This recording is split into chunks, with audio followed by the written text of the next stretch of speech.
"Tie them up," Baron Lassigny ordered. "They're under arrest." Maddie and Will stood silently, while two of Lassigny's men moved forward, plucked the rangers' sax knives from their scabbards, and tossed them to one side. Then they quickly bound Will's and Maddie's hands in front of them. Maddie tried to tense her wrists so that the bonds would loosen slightly when she relaxed them, but the soldier was awake to that trick. He slapped her wrists with the back of his hand. "That's enough of that," he ordered roughly. She shrugged and released her muscles, and he strained the cord tight, preventing any possible movement. Before long, she felt her hands growing numb from the restricted blood flow. Lassigny gestured to Prince Gilles, who was looking slightly dazed and confused by the rapid sequence of events. "Take him back to his room," he ordered. A third man seized Gilles' forearm and led him away. The prince went without protest. Lassigny turned his attention back to Will and Maddie. "These two go to the dungeon," he said. Will and Maddie exchanged a glance. Will shrugged. There was nothing they could do to resist. They were bound and unarmed.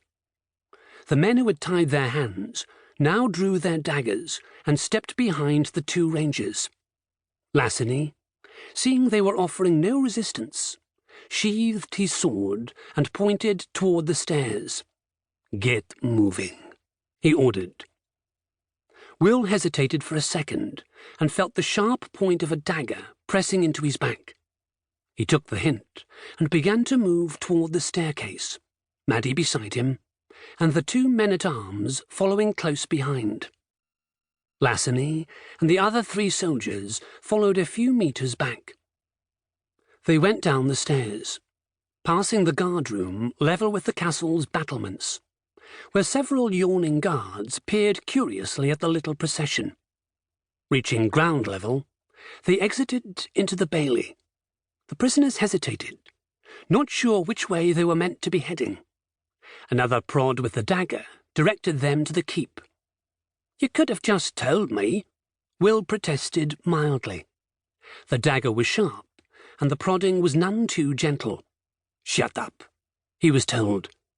He shrugged and moved toward the heavy door that led into the keep. This time, mindful of the need to avoid another jab with the dagger, he seized the iron ring of the door handle with his bound hands and opened the door, leading the way inside. "Which way now?"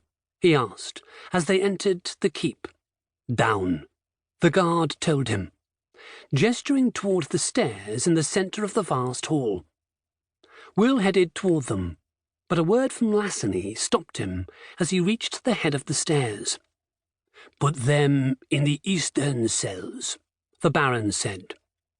The guard acknowledged the order with a grunt, and Lassigny continued, speaking to Will and Maddie for the first time since they had started down from the tower. "We'll talk in a few days," he said.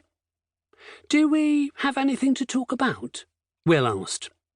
Lassigny smiled, a smile totally devoid of humour. "Oh, I think we do," he said icily. "We'll see how a few days in the cells will loosen your tongue. Perhaps you can sing for me again."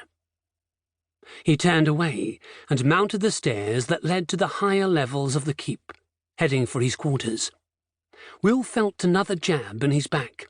All right, he said, and started down the stairs.